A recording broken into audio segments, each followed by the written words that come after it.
अस्सलाम वालेकुम नाज़रीन, मैं हूं नबील रज़ा और आप देख रहे हैं लग्जरियस मार्केटिंग। नाज़रीन, सोशल मीडिया एक ऐसा मौलिक हथियार बन चुका है कि जिसको आप हक के लिए भी यूज़ कर सकते हैं और बातिल के लिए।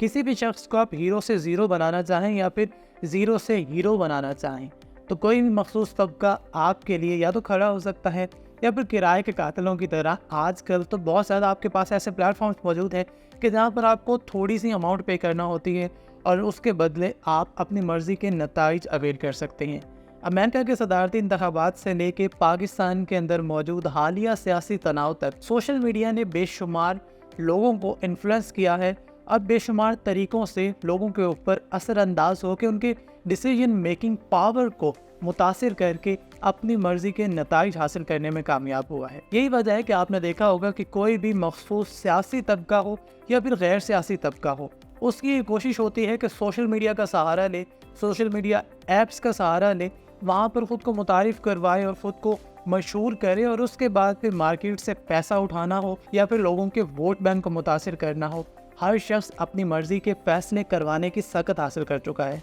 ऐसी सूरत हाल में आपको खुद भी होश से काम लेना चाहिए और किसी की भी राय या फिर किसी भी किराए के एक्सपीरियंस के बेस के ऊपर किसी भी डिराइव किए गए नतीजे के ऊपर इन्हसार करने की बजाय ख़ुद अपनी आंखें और कान खोले रखने चाहिए। ख़ुद जब तक आप किसी चीज़ को एक्सपीरियंस नहीं कर लेते, ऑब्ज़र्व नहीं कर लेते, तब तक उसके ऊपर यकीन नहीं करना चाहिए। यकीनन जब भी आप किसी गल्फ़ स्टेट में जाते हैं या फिर आप सऊदी अरब यूएई में जाते हैं तो आपको देखने को मिलता है कि वहाँ पर मेन स्ट्रीम मीडिया हो या फिर सोशल मीडिया हो तो उसके ऊपर कितनी ज़्यादा कदगने मौजूद हैं, कितनी ज़्यादा रिस्ट्रिक्शंस मौजूद हैं। और यकीनन इन ममालिक की अगर कामयाबी की बात की जाए तो यही चीज़ें हैं कि जो उनको कामयाब बना रही हैं। बहुत सारे डेमोक्रेटिक लोग आपको इसके ऊपर तनकीद भी करते नज़र आते होंगे, लेकिन अगर आप उस तनकीद को साइड पर रख के ग्राउंड रियलिटीज़ को देखें तो आपको आइडिया होगा कि वहाँ पर अगर जराइम हो भी रही हैं तो उन जराइम के ऊपर किस तरह से गिरफ्त डाल रहे हैं वहाँ पर मौजूद कानून के मुहाफ़िज़ और किस तरीके से वहाँ पर अदालतें काम कर रही हैं।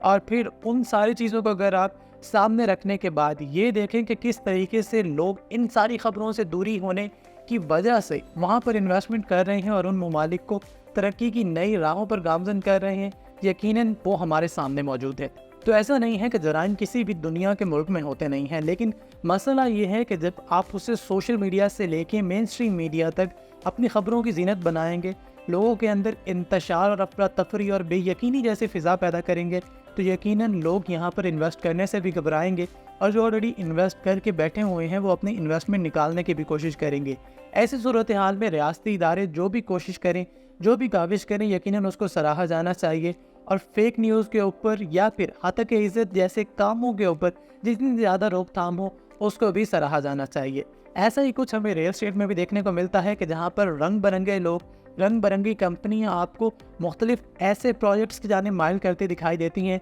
कि जिनका हकीकत से कोई लेना देना नहीं होता।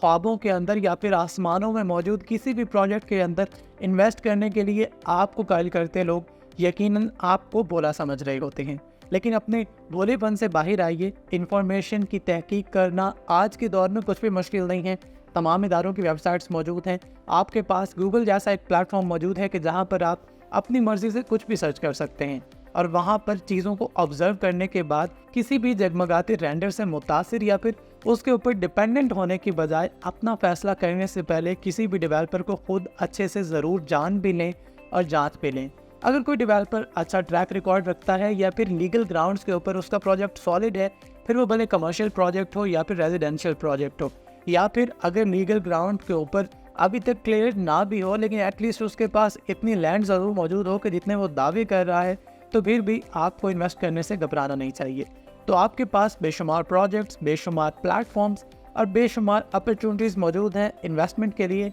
लेकिन इन सारी चीज़ों में सबसे पहले आपकी अपनी तहकीक और आपकी अपनी सोच आती है। तो अपनी सोच और अपनी तहकीक की सकत को ज़रूर इस्तेमाल कीजिए और उसके बाद डिसीजन कीजिए, बजाय ये कि किसी भी शख्स से मुतासिर हों, बजाय ये कि किसी भी शख्स की राय से मुतासिर हों, किसी भी शख्स के किराए के एक्सपीरियंस से मुतासिर हों और किसी भी शख्स के किराए के डिराइव किए गए नताइज से मुतासिर हों। तो ख़ुद तहकीक कीजिए ताकि आप फ़ैसला करने में भी मुकम्मल बाइख्तियार हों और फिर जब उसके नताइज आपके सामने आएँ तो तब भी आप किसी को ब्लेम ना कर रहे हों। लेकिन ऐसी सारी सूरत हाल में آپ کو مشورہ ضرور کرنا چاہیے، اور مشورہ ایسے لوگوں کے ساتھ کرنا چاہیے کہ جو مارکیٹ میں بھی اچھا نام رکھتے ہوں اور مارکیٹ میں اچھا کام کرنے کی سکت بھی رکھتے ہوں اور کام کر بھی چکے ہوں۔ اس کے لیے بھی آپ کے پاس سوشل میڈیا جیسا ایک ہتھیار موجود ہے کہ جس کو آپ یوز کرتے ہوئے کمپنیز کو پرکھ بھی سکتے ہیں اور کن کمپنیز کے اوپر رلائی کرنا ہے اس کا بھی انتخاب کر سکتے ہیں۔ راولپنڈی اور اسلام آباد کے گرد و نواح میں موجود کسی بھی اچھی ہاؤسنگ سوسائٹی کے اندر اگر آپ انویسٹ کرنا چاہیں تو لگژریس مارکیٹنگ کا پلیٹ فارم آپ کے پاس موجود ہے۔ آپ ہمارے دیے گئے نمبرز پر رابطہ کر سکتے ہیں۔ اس کے علاوہ آپ ہمارے آفس بھی تشریف لا سکتے ہیں۔ اپنا اور اپنے ریٹ کے لوگوں کا بہت سارا خیال رکھیے، کالی بھیڑوں سے اور رانگ نمبر سے بچتے رہیے۔ شکریہ، اللہ حافظ۔